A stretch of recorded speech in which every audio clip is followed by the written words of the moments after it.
Amakimbirane amaze imyaka myinshi avugwa hagati y'u Rwanda n'u Burundi, abayobozi b'ingabo ku mpande zombi u Rwanda n'u Burundi bagiranye inama baganira ku buryo ki bakemura ibibazo by'umutekano muke bikomeje kuvugwa hagati y'u Rwanda n'u Burundi ndetse na Repubulika Iharanira Demokarasi ya Kongo.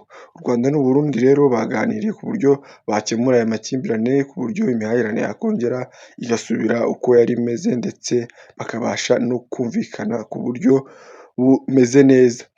Igihe tugiye kubana nitwa Buda Bin Habineza TV, tugiye kurebera hamwe ibyaranze guhura cyangwa se iyo nama yahuje abashinzwe umutekano ku ruhande rw'u Rwanda ndetse no ku ruhande rw'u Burundi.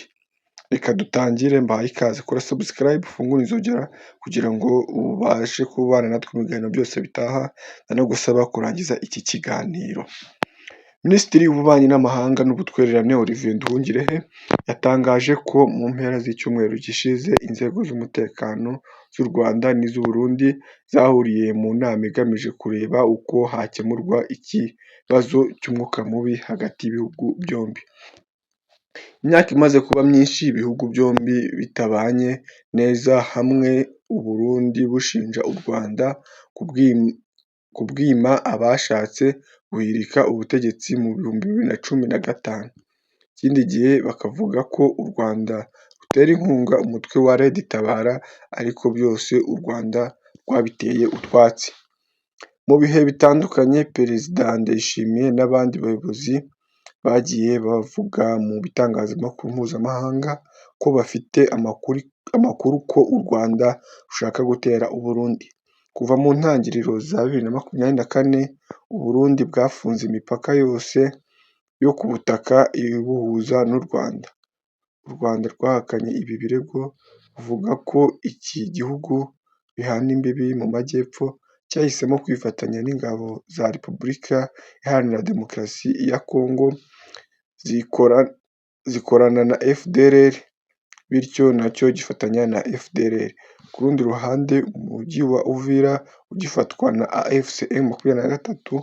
Umubano w'u Rwanda n'u Burundi warushijeho gusubira inyuma, u Burundi bushinja u Rwanda kurasa ku butaka bwabo. Mu kiganiro Minisitiri Nduhungirehe yagiranye na France 24 cyasohotse ku wa 18 Ukuboza 2025, yavuze ko ibirego by'u Burundi ari ibinyoma, ahubwo ari bwo bwarashe ku butaka bwa RDC. Ati ibyo si byo, ahubwo ni ibisasu by'u Burundi byatewe mu mujyi wa Kamanyola, ari nabyo byatumye abanyekongo bahungira iwacu mu Rwanda mu Bugarama. Umunyamakuru yamubajije niba hari ibiganiro bijya bibaho hagati y'u Rwanda n'u Burundi. Minisitiri Nduhungirehe asubiza ko no mu mpera z'iki cyumweru hari ibizahuza inzego z'umutekano z'ibihugu byombi. Ati ku ruhande rw'u Burundi inama yarabaye mu mpera z'iki cyumweru hagati y'inzego z'umutekano za leta zombi kugira ngo baganire ku mwuka ukomeje kuba mubi. Tekereza ko izo nama nizikomeza tuzagera ku gisubizo no ku mwuka mwiza mu karere no gusubira mu murongo wo gukurikiza amasezerano anyuranye y'amahoro.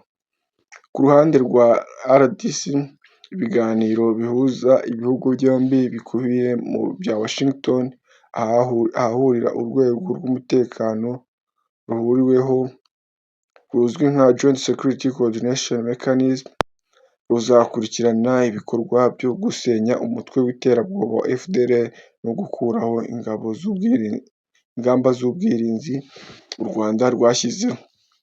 Kugeza ubu amasezerano y'amahoro yasinywe ku wa 4 Ukuboza 2025, ariko Repubulika Iharanira Demokarasi ya Kongo ikomeza intambara zituma atajya mu bikorwa. FDLR igizwe n'abarwanyi babarirwa hagati y'ibihumbi 7 n'ibihumbi 10, kandi abenshi bari mu ngabo za FARDC zifatanya n'iz'u Burundi zirenga ibihumbi 20 zoherejwe ku rugamba rwo kurwanya AFC M23 muri Repubulika Iharanira Demokarasi ya Kongo.